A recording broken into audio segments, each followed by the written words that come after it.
ऐसे संत मैत्री जी के भी अपने चरणों में मैं अपना वंदन करते हुए चंद छोटे से बातों में अपनी बात को विराम करूंगा, क्योंकि कार्यक्रम आपका विलंब से हुआ। शिव प्रसाद गुप्त को मुझे लगता है कि आज जहां हम अपनी शिक्षा अध्ययन कर रहे हैं या जहां जिस प्रज्ञा में हम बैठे हैं, उस प्रज्ञा के शायद इस देश के आजादी के 75 साल बाद भी न्याय नहीं मिला। न्याय हम एक शब्द कह लेते हैं शिव प्रसाद गुप्त जी को कि राष्ट्र रत्न कह के हम अपनी पिंड छुड़ा लेते हैं। मुझे लगता है इतने से इस देश का भला होने वाला है। न्याय तो जब जो व्यवस्था जब तक उसको नहीं देती है तब तक वो स्वीकार नहीं होता। इसलिए पहला मेरा एक आह्वान इस मंच से और आप जैसे युवाओं से है कि अब उस राष्ट्र रत्न को भारत रत्न के रूप में बदल देने की जरूरत है। ऐसी व्यवस्था हमें दूसरी, इस देश के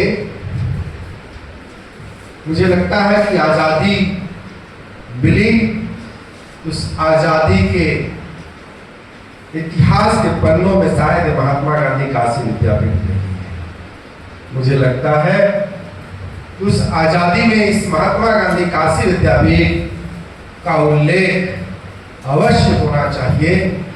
उसके लिए हमें इसे केंद्रीय विश्वविद्यालय के रूप में भी स्थापित करने के लिए अपना पुरजोर शक्ति लगाना। आज जब देश अपनी 75 साल पूरा करने के लिए हमें विकसित भारत की संकल्पना लेकर के चले हैं, तो मुझे लगता है शिव प्रसाद जी के उस विचार को भी हमें समझना चाहिए। देश को एक ऐसा यशस्वी प्रधानमंत्री मिला जिसने काल को ही बदल दिया। जब उस काल को बदला है तो ऐसे महापुरुषों का विचार भी मुझे लगता है कि ऐसे व्यक्तित्व के पास जाने चाहिए। आप सबसे मेरा आग्रह है कि शिव प्रसाद गुप्त की वो प्रदक्षिणा जरूर पढ़नी चाहिए। उनकी पतली सी बुकलेट है, उसको आप पढ़ेंगे जिसकी संकल्पना भारत माता मंदिर हो और इस विश्वविद्यालय, मुझे लगता है कि इस देश में इतना बड़ा कोई त्याग करने वाला नहीं, जिसने अपने भाई के 10 साल की मृत्यु छोटे उम्र में हो जाती है, उसके लिए ट्रस्ट बना करके इस विश्वविद्यालय का निर्माण करता है। और इस विश्वविद्यालय के निर्माण करने के लिए इसलिए नहीं कि यह विश्वविद्यालय केवल ज्ञान नहीं, इस विश्वविद्यालय की उस बच्चों का निर्माण करना था जो इस देश की आजादी के लिए तैयार है, इस भारत के लिए तैयार है। और उस कल्पना को जब हम देखते हैं तो उसमें शिव प्रसाद जो आज विकसित भारत, आत्मनिर्भर भारत, और जो हमें नीति पढ़ते हैं राष्ट्रीय शिक्षा नीति, उसकी कल्पना शिव प्रसाद गुप्त इस विश्वविद्यालय की स्थापना में करते हैं।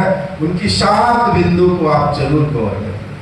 वो कहते हैं देश का भला, राष्ट्र का भला उसकी अपनी भाषा में है, इसलिए भाषा पहचान। और वो उसी में आगे कहते हैं मुझे ऐसी शिक्षा तैयार करना है जो भारत के भारतीयों के लिए होगा, हमें विदेशी नहीं होगा। इसलिए मालवीय जी और इनमें दोनों में विरोधाभास था कि आप अंग्रेज बनाएंगे और मैं भारत बनाऊंगा। जो मैं समझता हूं ये शिव प्रसाद जी ने, और इतने विरोध के बाद भी मुझे लगता है कि हमें जानना चाहिए कि पूरे जीवन काल तक, जब तक मालवीय जी थे तब तक भोजन शिव प्रसाद गुप्त जी के घर ही था।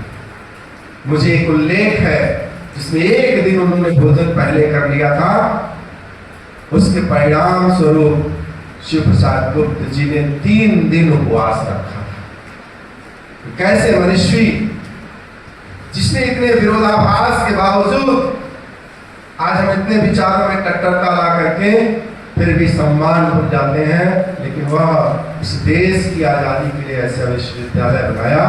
तो हमने जो इस विषय को, इस पुंज को खड़ा करने में 60 साल बीत गए, उस पुंज को 2014 में जब एक व्यक्ति आता है, वह इस कल्पना को, जो शिव प्रसाद की कल्पना थी, वो राष्ट्रीय शिक्षा नीति जाती है, वो भारतीय भाषा।